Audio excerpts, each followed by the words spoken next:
All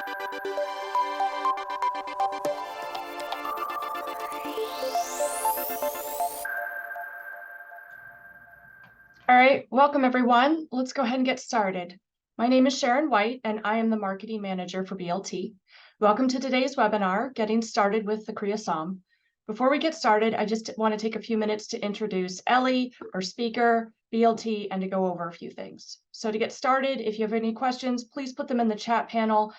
We'll get to them during the Q&A at the end. Today's webinar is being recorded, and I will send that recording out to you. It'll be about a week, but when it's ready, I will send it to you. There will be no books or slides with today's talk.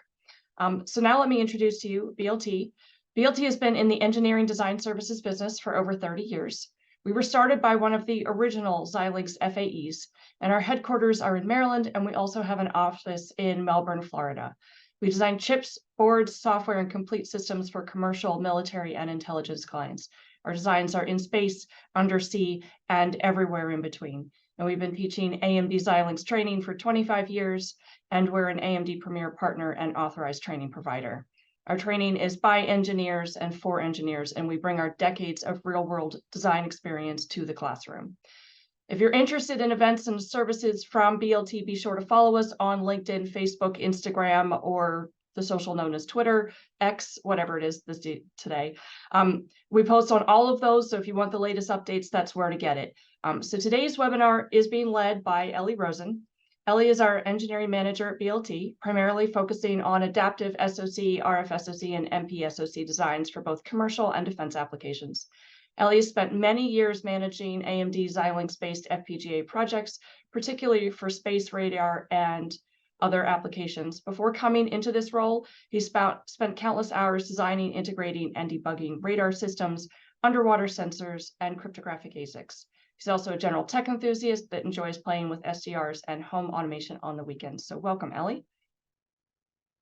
Also on the call today, we have Lisa Weaver. Lisa is our Senior Strategic Accounts Manager. If you have any questions about our services, Lisa is your go-to contact. I'll put her information into the chat panel for you, and I will also put some other links in there for you as we go through today's talk. So, all right, Ellie, I'm going to go ahead and pass it over to you. Thank you, Sharon. Appreciate that. Welcome, everyone, to today's webinar. Today, we're going to go over the Kria device provided by AMD Xilinx. And really what this is new with regards to how AMD has traditionally distributed their FPGAs, where normally you go to a distributor and you say, okay, I want 1,000 of these FPGA devices. Instead, this is a product where it is the FPGA included on what's called a system on module, or a SOM. And we'll go through over the next hour the benefits of what you may encounter when you use a SOM or choose to go down the path with a SOM.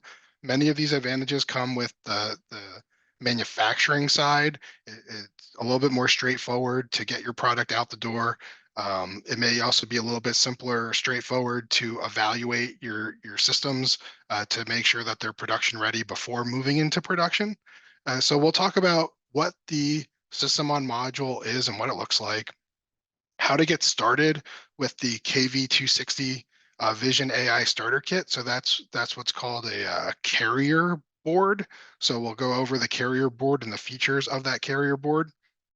And then we'll wrap up with how to customize your own Kria design, whether you're using the out-of-the-box AMD examples or completely customizing the entire design to have a custom hardware flow and a custom software flow to meet exactly the needs that you're looking for.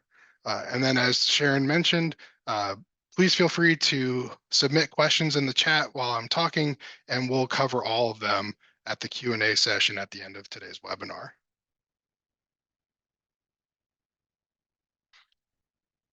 So moving on to the Kria system on a module, an overview of what this device is and what it offers. Now, AMD Xilinx, for a long time, since the mid-2010s, has been developing adaptive SoC devices. These are FPGAs that also have a processing element associated with them. So that would be some kind of ARM-based processing system that has its own internal hard peripherals like USB, Ethernet, CAN bus, I2C, so forth, DDR memory, along with the typical FPGA fabric that many of us here have probably worked with before. So the adaptive SOCs marry those two components, the programmable logic and the processing system, in a single heterogeneous device. Now, what a Kria SOM brings to the table is this makes it more straightforward to manufacture your final product. It gives you a platform where you're no longer responsible for the PCB design of the FPGA, any of its peripherals that are closely located to that FPGA, maybe like DDR memory, the booting structure, the power supplies, all of those things that add a lot more complexity when deciding if an FPGA or an adaptive SOC like this makes sense for your design. So one of the key takeaways from today is going to be showing how by going down this SOM route, it is much quicker turnaround time to be able to get your designs working, or at least evaluate that the design that you're doing makes sense. A brief look at history here. So AMD Xilinx has been producing FPGAs since 1984. Then in 2018, Xilinx introduced accelerator cards. You may know this as the Alveo family, and these were primarily special FPGAs that were on a PCIe-based card, primarily meant for data center applications. So high bandwidth, high acceleration compute platforms that would typically go in a data center. It didn't have to, but that was the typical application. Then in 2019, Xilinx and AMD announced the Versal Adaptive SOC, previously known as the ACAP, and this was a platform that had a processing system, programmable logic, and intelligent engines, or as some people know them as the AI engine tiles, with a new type of compute. And then more recently, AMD introduced the system on modules, and currently this family is Zinc-based processors, Zinc UltraScale Plus based adaptive SOCs on this SOM module.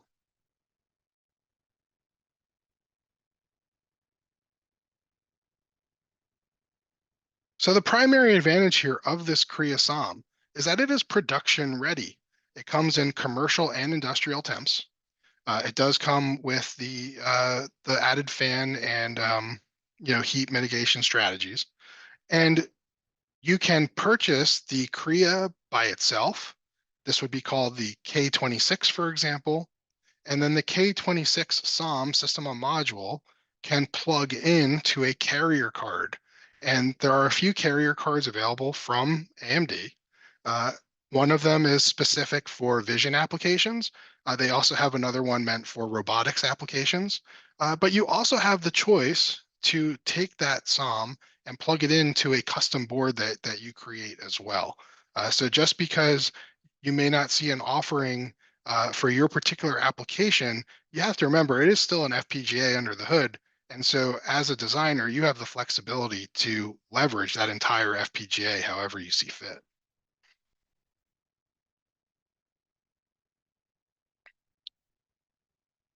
Some of the other advantages from the Kria SOM, that when we think about the traditional FPGA or SOC boot flow, typically that would involve a first stage bootloader, selecting your primary booting device, getting the MP-SOC processing system up and running, calibrating the memory, things like that. The K26 SOM comes with a pre-built image on a QSPI memory, such that when you apply power to the SOM, it just comes up and it's already in a usable state right out of the box. So one of the really cool features of the Kria device is that if you buy a Kria and you plug it in, within seconds, you can already start working with it with almost nothing to do to make it work. It just works right out of the box. So there are some pre-built hardware acceleration example designs that come with this device already loaded in that memory. And I'm going to go through in a little bit what some of those examples are. It's an FPGA. So an FPGA, you can always customize that FPGA, what the end application is on that FPGA. And so that allows you to future-proof your design. It allows you to, as your requirements progress, you can always go back to that FPGA and make changes if your requirements were to change.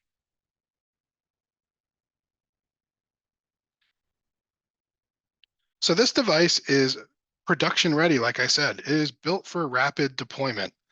So the SOM by itself is ready to go. This is an example here of a smart camera where a custom carrier card was designed for that SOM, and the SOM is then plugged in to the carrier card. So, AMD Xilinx does not offer a carrier card that matches this particular profile, but you could design your own if it was so desired. And you can also leverage some of the already existing example applications on there to start developing your application. For example, if you're looking at this typical security camera, let's say, you may want an application that does object detection. Is there something moving in my scene? Do I need to log it? Do I need to do something about it? Do I want to apply some machine learning concepts to try and determine, is it a person, a dog, whatever that may be? And so the application and the framework for developing your own applications is a very, mostly straightforward process to get that development done quickly.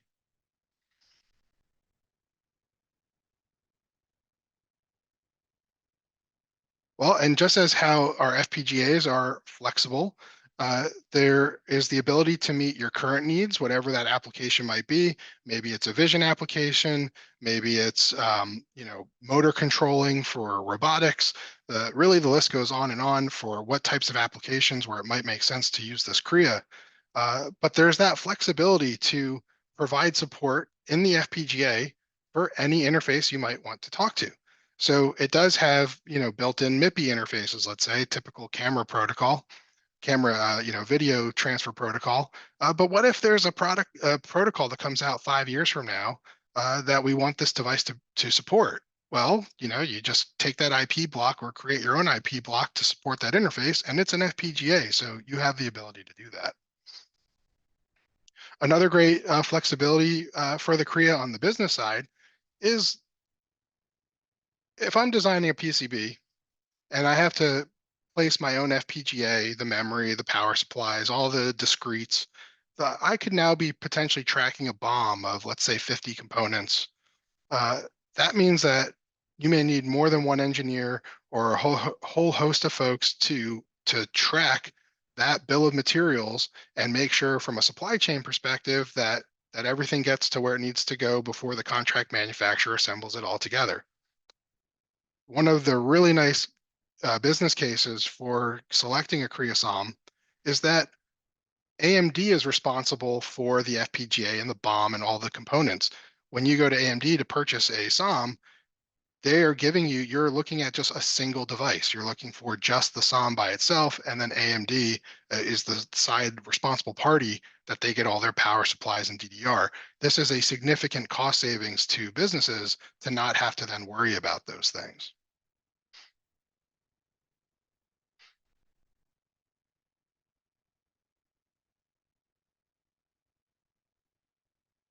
For those of you who may not be familiar with the Zinc UltraScale MP sock, as I described earlier, Zincs are a family of adaptive socks that have a processing system, which is all hard silicon, dedicated silicon, and FPGA fabric in the same footprint, in the same package, silicon package.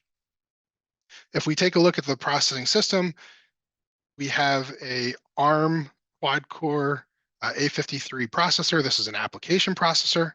There is a graphics processor, which also happens to come in the regular off-the-shelf Zinc UltraScale Plus device as well. Built-in memory subsystem,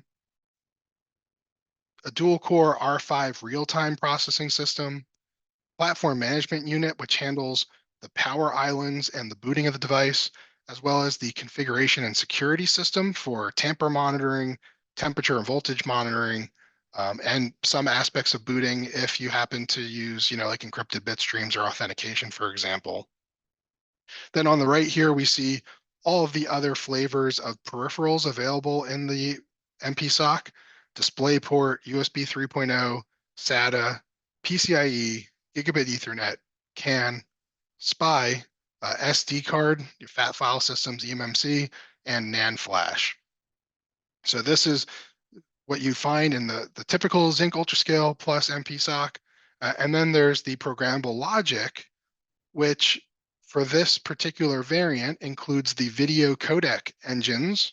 So these are hard IP blocks that can do encoding and decoding of streaming video data. And this is what you would typically find in the EV variants of the MP-SOCs. So the MP-SOCs have a CG, an EG, and an EV. This is the EV variant of those MP-SOCs. There are also soft cores available. So there are soft cores for handling MIPI interfaces, as well as deep learning processing units, leveraging the Vision AI libraries from AMD that can be added as a soft logic IP in your design.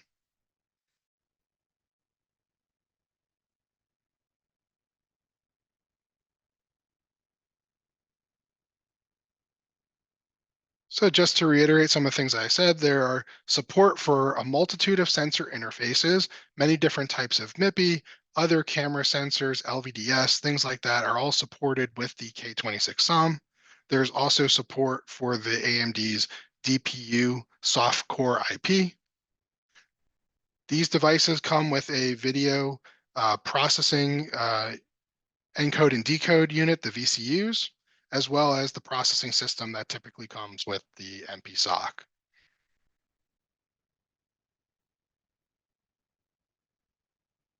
So this is what it looks like. You have an example here of the KV260, which is the AI Vision Starter Kit. And here you can see the K26 SOM attached on top of that carrier card. You could think of the carrier card as almost like a motherboard where the processor is talking to all the different components on your motherboard, your RAM, your graphics card, things like that. Here we have the central FPGA on the SOM, and it is exposing various interfaces such as USB 3, HDMI, DisplayPort, Ethernet, and all of the various camera sensors as well as an SD card.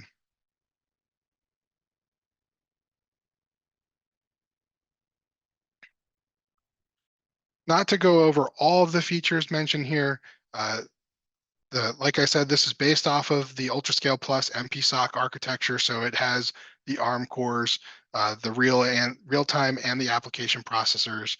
It has the FPGA programmable logic with GTH transceivers. It has built-in security capabilities with the configuration security unit, as well as the video codec units. On the interface side, and this is where folks are likely more interested for, where can I use this? One of the great facets of these K26 SOMs is you don't have to just use it with the out-of-the-box, uh, vision starter kits and the robotic starter kits.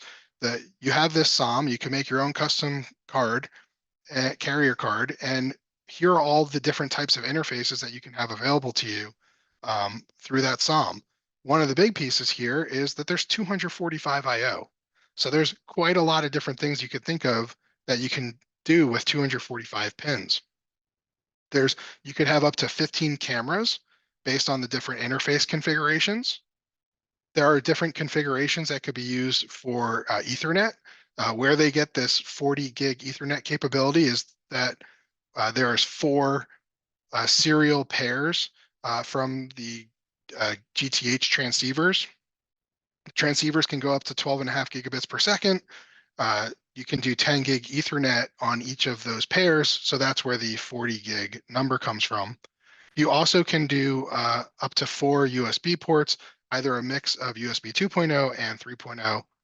And on the SOM itself, there is 4 gigs of DDR4 memory configured in a 64-bit configuration.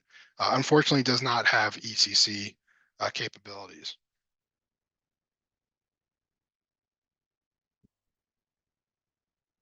So the SOM is the size of a credit card. I actually have it right next to me here just to show everyone. So if I hold this up here, here is the SOM underneath this heatsink. This is about the size of a credit card. And the rest of the the rest of the carrier card, that fits in the palm of my hand.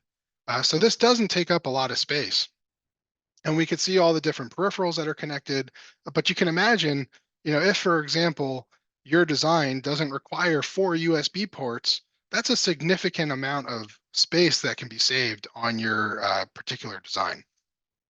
So, it's the Vision starter kits and things like that. They're a really great product for getting started and learning how to use the Kria. But then when it's time to go to production and you need your own custom carrier card, there's a lot of opportunity to shrink down the size of this card.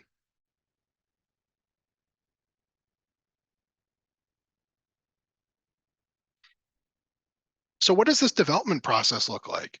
The first thing is you need to select which SOM you'd like to go with.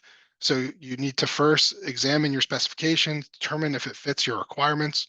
There are 2 SOMs currently available. There's another one in the works that if you look on AMD's website, it shows that it's coming soon. There's the K24 and the K26. The FPGAs on those devices are slightly different in their resource utilization numbers.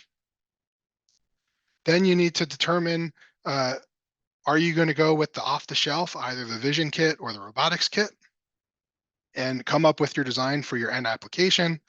And then finally, do your SOM deployment. This may have customized software, different AI models. You might have a custom carrier card, anything that you need to be production ready. But really, the goal here is that this accelerates your design lifecycle process, that you get from initial concept to final design way quicker.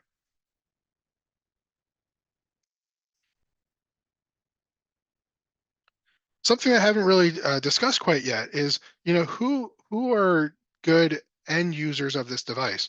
One facet about the Kria that is sometimes overlooked is sometimes it's not so straightforward how to get involved in a hardware design, an FPGA design, especially if you haven't done VHDL or Verilog programming before. There's definitely way more engineers who have software engineering experience than the hardware engineering experience.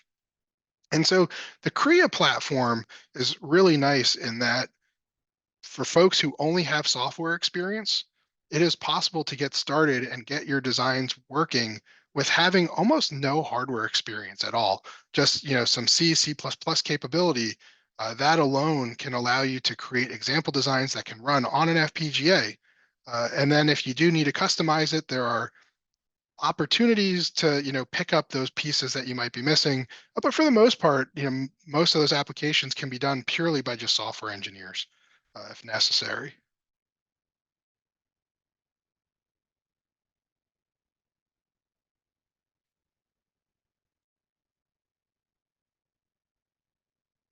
So it is important to just keep in mind that the interfaces on the Kria are fixed, right? We have the FPGA, the pins that are assigned to that connector, the 240 pin connector, those are completely fixed.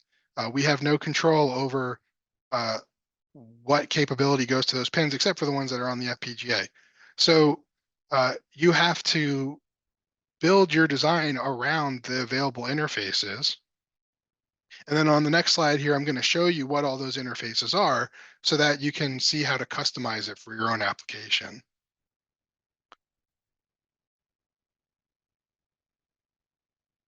So taking a look here at the various interfaces, the first few here are in the processing system. This primary one here is the primary boot device, which is a QSPI memory that contains the pre-built firmware for the Kria SOM. There's also an attachment to an eMMC memory module.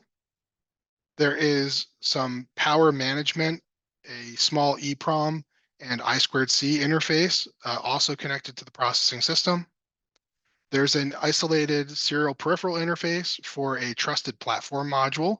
So that's some of those new requirements coming out on cybersecurity require the use of a TPM. And so this helps that meet those requirements. Then we're getting into some user definable PS signals. So you have two banks, 19 pins and 26 pins of capability GPIO directly to the CPU, and that can be either the application processor or the real-time processor.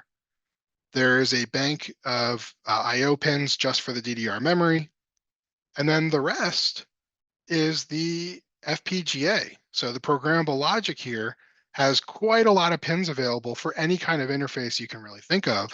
They are fixed function on the carrier card, but if you were to put this SOM on your own custom carrier card, you could design logic to accommodate whatever you'd like for these pins.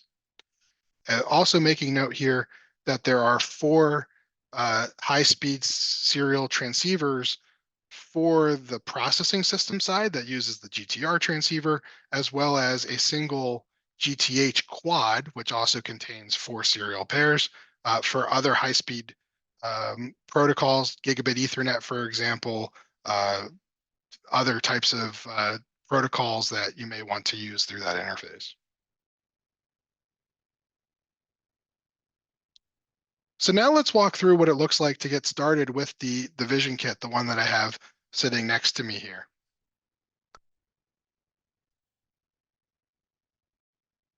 So the Kria was created with simplicity in mind. The idea is that there's a platform that can be used out of the box to evaluate your target application. If you don't want to go down that route, you could choose to build your own carrier card. And there are many pre-built hardware systems and embedded environments that have utilities to get things going more quickly.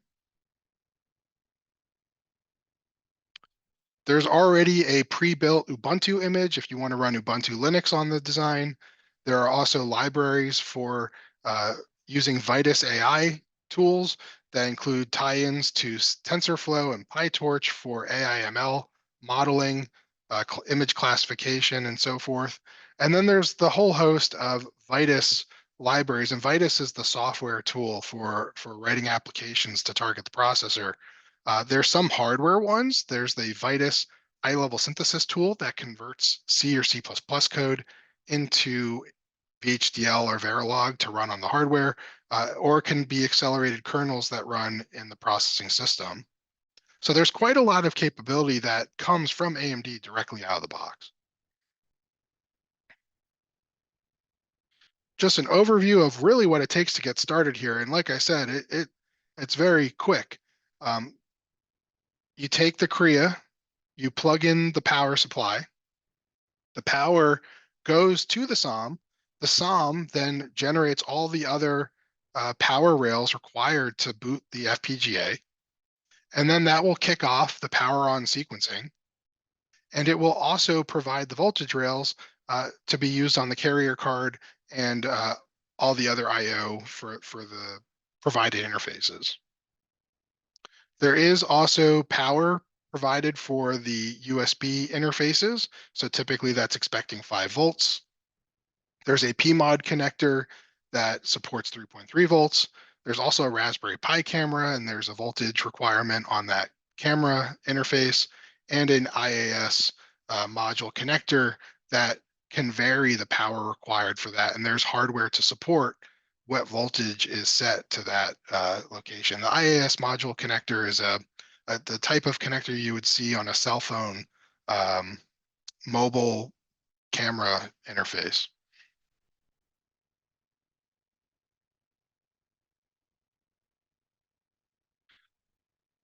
So the way that that this works so smoothly is that the primary boot device is the QSPI memory that is already located on the SOM.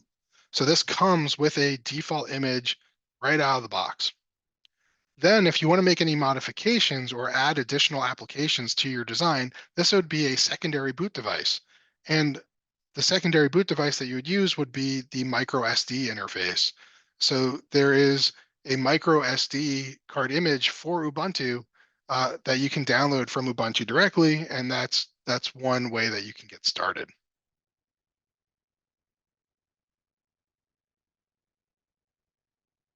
So to get started, you take that SD card with the image loaded on it, you put it into the SD card slot. You want to connect a USB connect a cable to the USB port so that you can monitor UART serial data. You can optionally connect a camera module that does come provided in the KV260. You have a choice of connecting either an HDMI or DisplayPort cable to see information live. You can also plug in an Ethernet cable and display camera information or the camera video for image over the over Ethernet, for example. And if you do plan on using Ubuntu directly on the SOM, you can plug in a keyboard and mouse to interface with that operating system. So very straightforward to just set up and get started.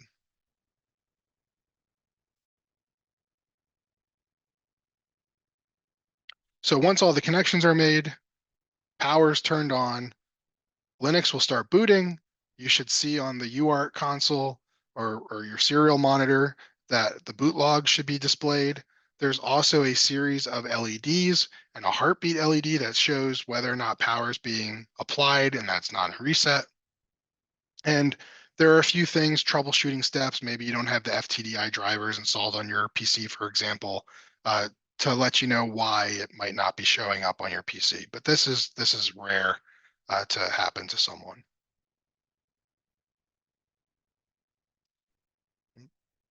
So when the device turns on, it primarily boots from the QSPI memory, the first stage bootloader, and the second stage bootloader, which is typically U-boot.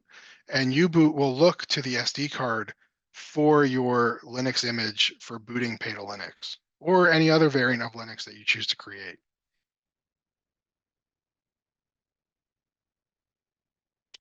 If we go with the out-of-the-box platform image, here we can see it's running Ubuntu. The default login is Ubuntu. And it requires no password initially, and it'll ask you to set a password. It also has DHCP enabled so that when you plug the Ethernet cable into a network, the network should assign to it a IP address. Once we've logged in, this will then allow us to run the pre-built example applications right out of the box. There's some functions that you can call right in the terminal that will start those applications. There is also some built-in utilities for managing the platform. I'm not going to go through all of them here. They're just here for reference. They point to just various informations about how you would load additional applications, what is the list of applications, turning things off, adjusting your DDR, a whole host of different types of things that are useful and helpful for interfacing with this Kria that just come out of the box.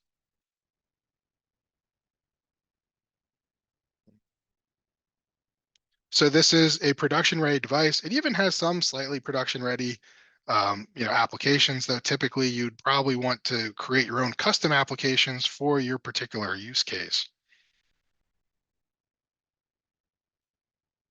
The accelerated applications that come on the device preloaded. The first one here is a smart camera.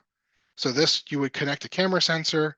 There is a hardware accelerated machine learning inference application for doing a region of interest detection, as well as a face detection. And this is where you can output it to either a monitor with DisplayPort or HDMI, or over the network through Ethernet. There's an AI box example. So that's a multiple stream IP camera, and it does face detection and re-identification models, and that will output to a monitor. And then the last example here is for defect detection. So here this uses accelerated machine vision applications to detect defects. So this is one industry where the Kria has seen some interest, is that if I have a product line and I need to maybe like a pick and place machine and I want to validate that all the pick and place parts went in the right spot, I could use a algorithm on the Kria to then detect if that's working. You could also use this for other lines, like maybe I'm a farmer and I want to see if I have any bad apples going on the conveyor. I could use a Kria to determine if there's a bad apple and kick it off. That's just some small example cases that someone might want to use this for.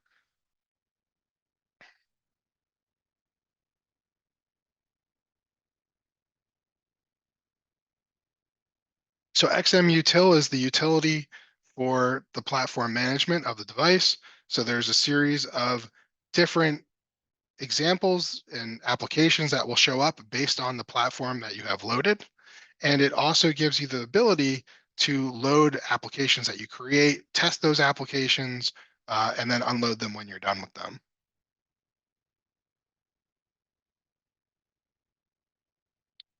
So let's take a look now at, how do we customize the hardware and the software on the Kria? Because it's nice that AMD gives us these out of the box examples, the out of the box hardware, but your situation may be entirely unique. So how do we actually customize that for both the hardware, your hardware situations, and your software situations?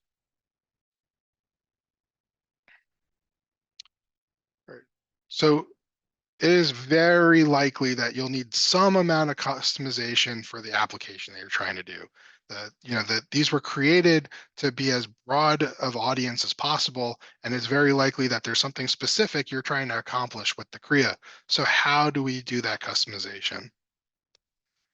One of the nice attributes here is that you can take a look at the source code for these example designs. And if your design that or application you're trying to create is somewhat similar, this gives you a good starting point to compare and figure out how you might create your own application. In the software workflow, there are ways to, for example, in the out of the box example for the smart cam, to control registers to change the MIPI interface if I had a different sensor, for example. There are some hardware libraries for this region of interest selection and bounding box capability. This is from the AI models.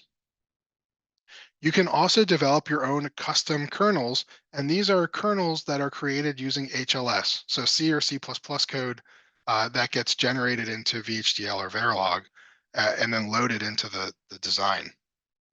So this is what the inside of that SmartCam application looks like. On the left, we have a few inputs. We have the camera module. We can load video from the SD card. You can also connect a USB camera, as well as provide audio input through the PMOD connector. In the SOM application space, we have a MIPI interface for interpreting the camera images.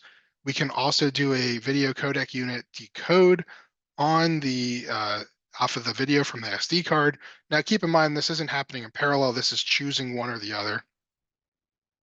There's some video pre-processing that's going on. We're then leveraging the DPU inference engine soft IP and the software that's running on that. Then there are two parallel paths here. We have a region of interest selection as well as a bounding box. We then encode that video data and convert it into the RTSP protocol, the real-time streaming protocol, and send it out over Ethernet to the internet to see on your system. Also, we have custom kernels that handle the HDMI and the display port, and then we can transmit that out to a screen. And lastly, the audio just kind of propagates across to your speaker. So this is just, it's somewhat representative of what a complete application might look like. Now, as a hardware developer,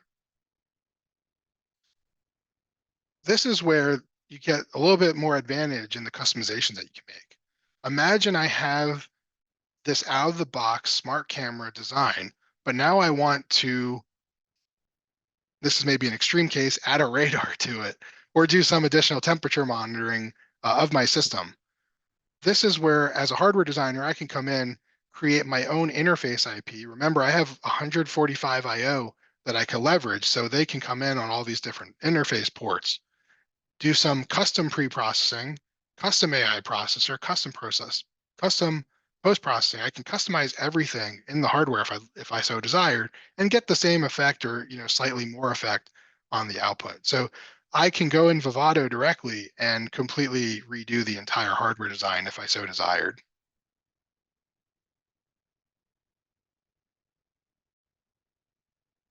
So there's a few ways to evaluate the different workflows here.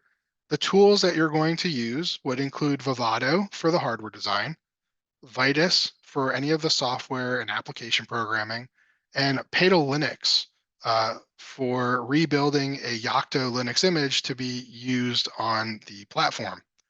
You can also use, or there's also on the open source side, device tree generator, which correlates all the address spaces and things like that within the processing system, as well as the programmable logic, so that your software can connect to the hardware.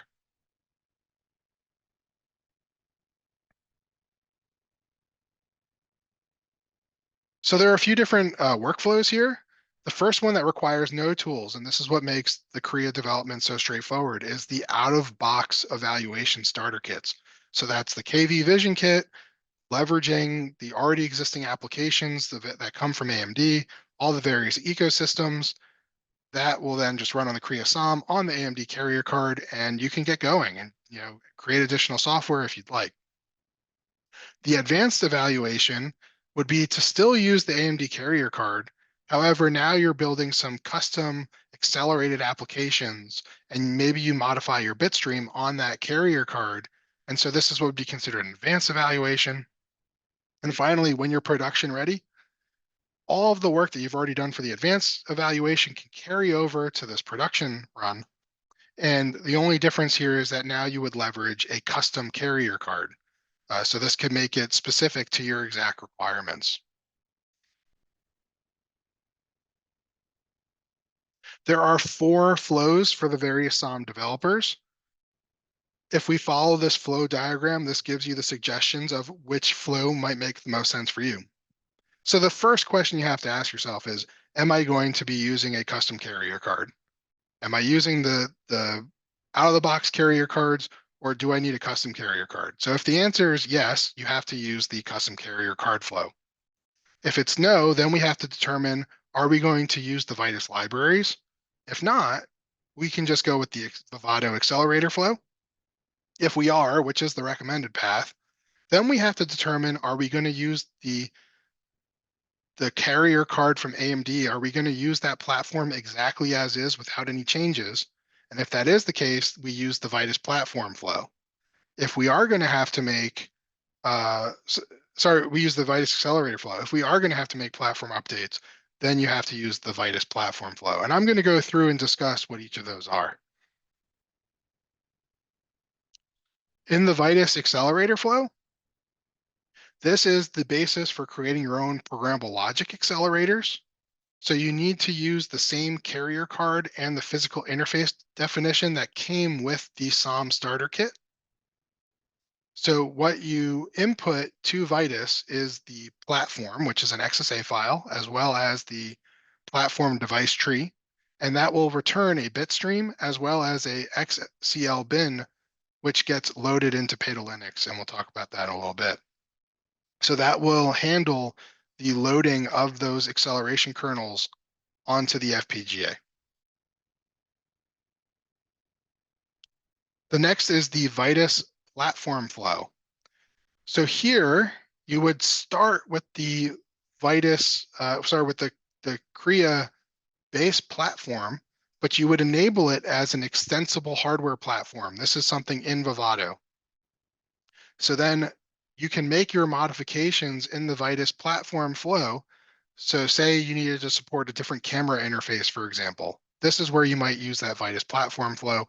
It's similar to what we just talked about, the accelerator flow, except now we have to make a modification to the hardware and then incorporate those hardware changes into the rest of the flow.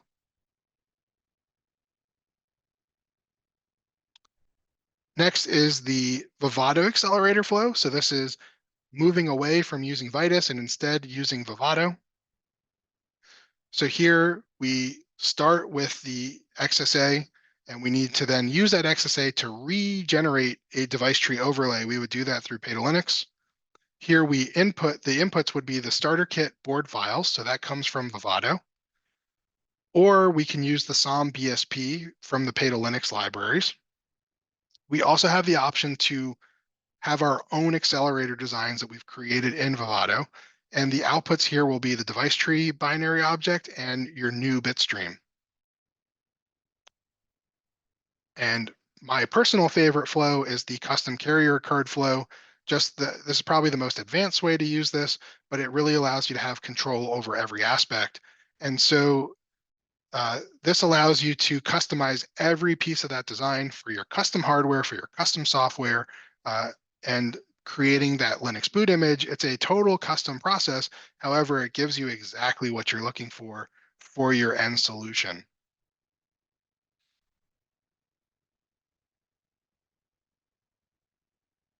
So taking a look at that custom platform flow, let's now go through all of the various pieces and how they're affected in the Vivado and the Vitis tool. And because the custom platform flow is kind of a combination of everything, this is the best example to show how it all works together.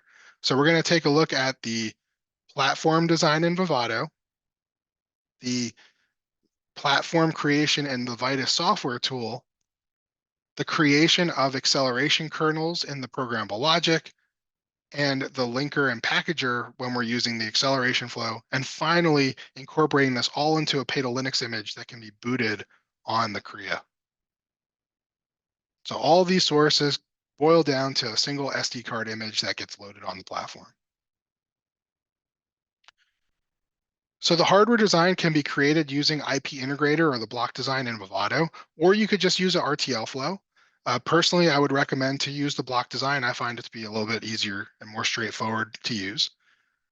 When you're done with your hardware design, you would then go and generate your XSA, your Xilinx support archive, and that will then be passed on to the next step. So just to review what this looks like, you would create a new Vivado project, create a block design, make a lot of different connections for your interfaces and all of your accelerator kernels. Then you would complete any of the interface connectivity. So say, from that previous example, we want to support a temperature module. Maybe I need some kind of custom logic to read the temperature of that module. We have to apply addresses in the address map, validate the block design that there's no DRC design rule check errors, generate the outputs, create a top level, ensure that it's good to just double check, and then export the XSA platform file.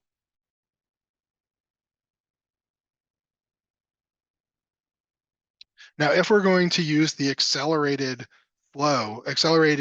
kernels, we need to use an extensible XSA.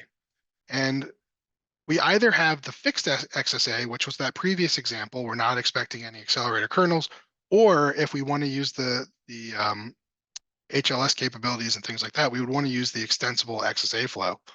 So that is determined based on a checkbox that you place in Vivado, and will determine what type of XSA you get.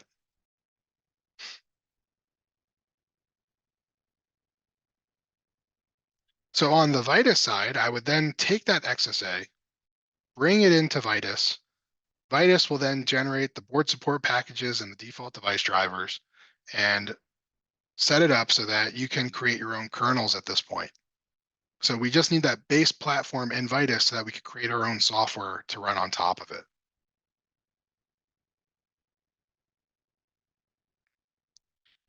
So as I had mentioned, we had those two XSA types, either a fixed platform or an extensible platform. So on the fixed side, it's a simple embedded system. It's controlled by the ARM processors. There's no acceleration. If I have an extensible platform, that infers that I'm going to be creating accelerator kernels that'll be run in the PL, and I will need to use the XRT library, the Xilinx runtime library, to kick off those acceleration kernels. So there are a few different flows for the extensible platform creation. We start in Vitis. We have the platform side. That's going to include our IP blocks, any of the board interface blocks. And then on the processing system, we will have our application-specific designs. This is going to include the different boot components. It'll have an image directory that contains the operating system, as well as Linux and anything required to support emulation, because obviously we want to be able to verify and validate this before we run it on hardware. So we create a base bootable design. It's the combination of the hardware design exported from Vivado and the software design from the Linux kernel and root file system. And then we can add the XSA and the interrupt support and things like that from the project in the XSA and update that base platform in Vitis. Then we can package and create our own boot.bin from Vitis. So the components of the stack here, in order to get to our complete application, we first start at the AMD device. That AMD device, that's the K26, that will then specify the board. So either a custom board or like a KV260 device that specifies fixed interfaces. So I can use those fixed interfaces to make my Xilinx support archive. Then on the software side, I have my board support package, drivers, operating system, any libraries. If I'm using accelerator kernels, that's my XRT, the Xilinx runtime. And this embodies my complete application and all the pieces.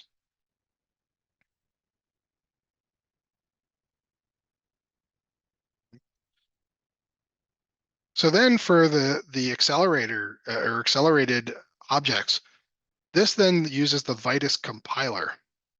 So the Vitis compiler can either take RTL modules or C++ modules, and that compiler will convert it into accelerator kernels that can run in the programmable logic for an extensible flow. So the C++ kernels, these are software. There is some additional work on your as the engineer to make sure that you're tailoring your code to optimize memory transfers and things like that as efficiently as possible. It will then, the compiler will create a .xo file, which is your compiled kernel. Similarly, we can make an RTL kernel that would be using the Vivado IP flow, and we take our RTL, we match it to the required interfaces during the IP flow, and that can be packaged to create a RTL-based kernel module as well.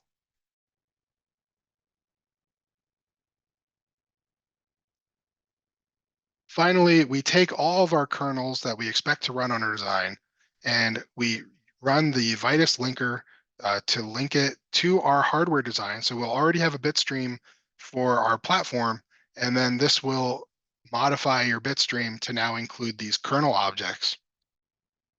And then we package it up to recreate a bit stream.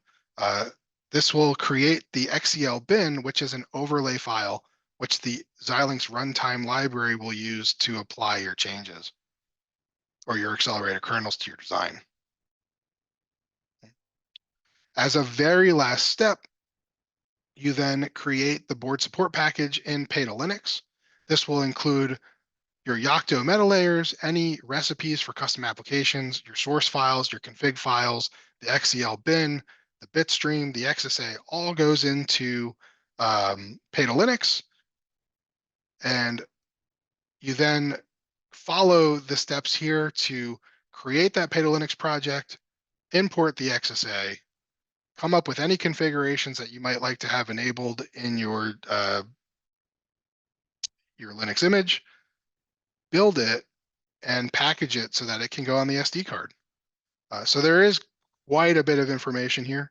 But all this to say is if I'm able to express in just about an hour, what all these steps are with just a little bit more additional time and some further thought, there's a straightforward way to architect what these systems might look like, especially if you want to do them from custom. So just to summarize our last hour here before we go into the questions, the key here is that the K26, it's a production ready SOM. You can choose to use a carrier such as the KV260 AI Vision Starter Kit, or you could build your own. And just as a note, BLT has built a handful of these types of carrier cards, and they're very straightforward to do. But if for example, you might be interested, and maybe there isn't anyone on your staff readily available to design these types of cards, it could make sense to reach out to us. There are 4 supported flows to easily get started. With the first one, really just take it out of the box and just running right out of the box with almost no tools required. So you can decide to use the out-of-the-box applications, reference designs, and so forth, or you could create your own platform.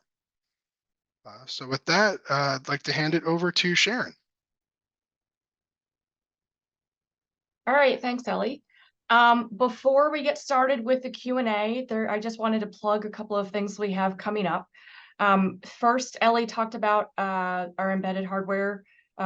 So we have a class, the Embedded Hardware Boot Camp, sorry. That's coming up in January. So I'm going to put the link into the panel for you if you're interested in that. Also, he talked about HLS. We do have an HLS class. Our calendar, the class date for that is moving. So if you're interested in our HLS class, I'll put the link in. Go ahead and register for the next date available. It will probably be in March. So ignore the dates that are there, but you can reserve your spot for when the new calendar comes out, and we will let you know what that date is. And if you are interested in other of our classes, we are updating our calendar for 2024. So stay tuned for that. We also have coming up in 2 weeks the advanced debugging workshop. It's 4 hours. And that is at no cost. So if you're interested in looking into that, I will put that link in the panel for you as well. And Ellie is doing another webinar in January.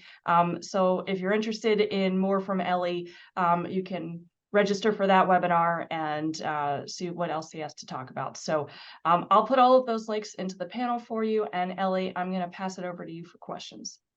We'll appreciate that, Sharon. I've scrolled up to the top of the chat here and I'll work my way down. The first question I have here is, can the video codec engine do both encoding and decoding at the same time, or can they be configured for only one option? So that's a great question there.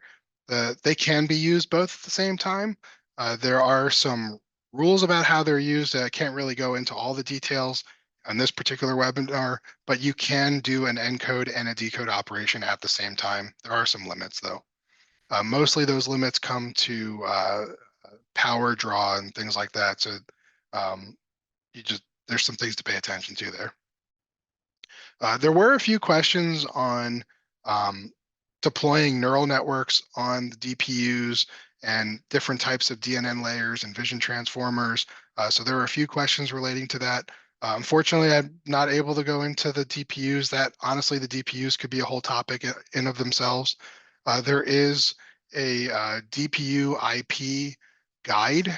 So if you go to AMD's website and search for the DPU IP, there is a product guide that does go in some extensive detail on how to deploy that, and there are some example designs there. But if you are still having trouble with that, I'd recommend reaching out to us directly.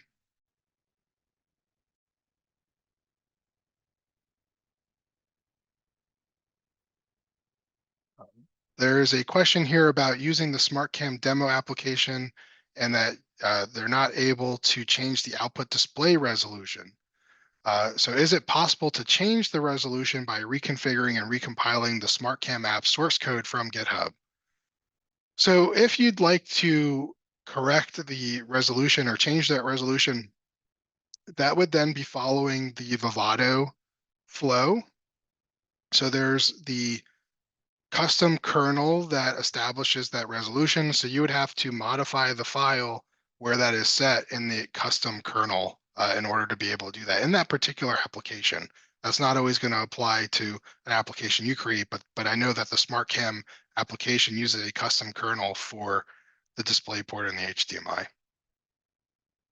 I have another question here on, should I update the Linux system or is it not preferred? Honestly, that's up to you. If it depends on what purpose that serves. For example, if you need to be up to date on the latest security updates, well then, yeah, certainly you should be updating your Linux system. If the version of Linux has no effect on your applications running, then it might make more sense or be a better use of your time to just focus on your applications rather than updating Linux. It's up to you to make those types of decisions. Can the provided demo applications be run without Docker containers as a native program under Ubuntu 2, the same as under Peta Linux? That's a great question. I don't have an answer for you offhand. Unfortunately, you can follow up with us, the info@bltinc.com, and I can have someone get back to you to be able to resolve that.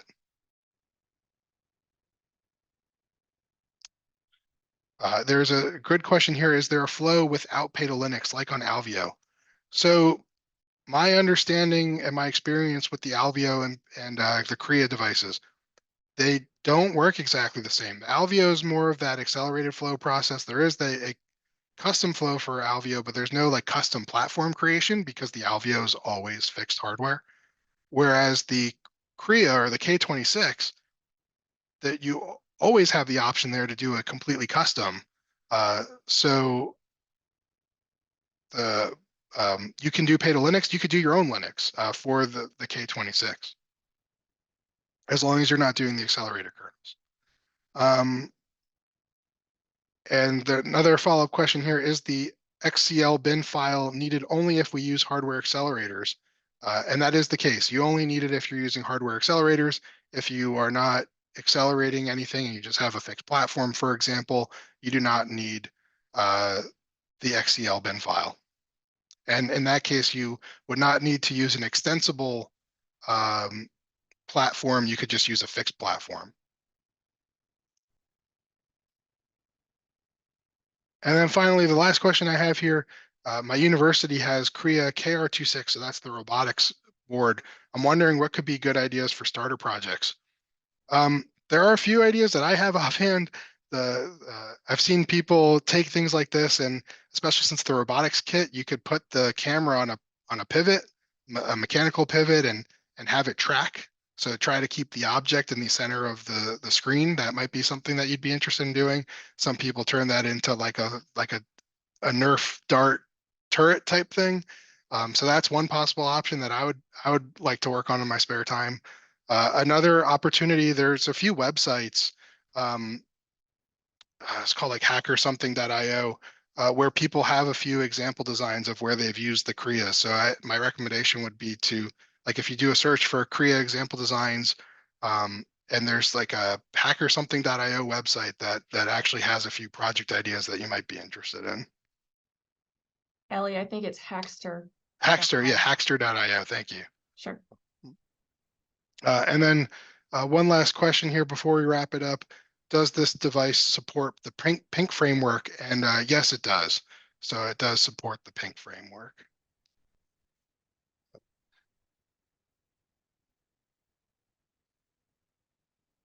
All right. Are there any other questions?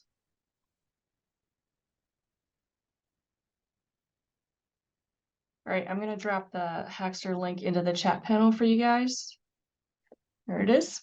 All right, if you have more questions or for the one question that didn't get answered, feel free to email info@bltinc.com and we'd be happy to answer those questions. The video from this webinar will be available next week, and I will include all of the links that are in the chat panel now in the email that has the video with it. So I appreciate all of you guys for being here. Ellie, thank you so much for sharing your expertise with us today. Take care, everyone. Have a good day and see you at the next one.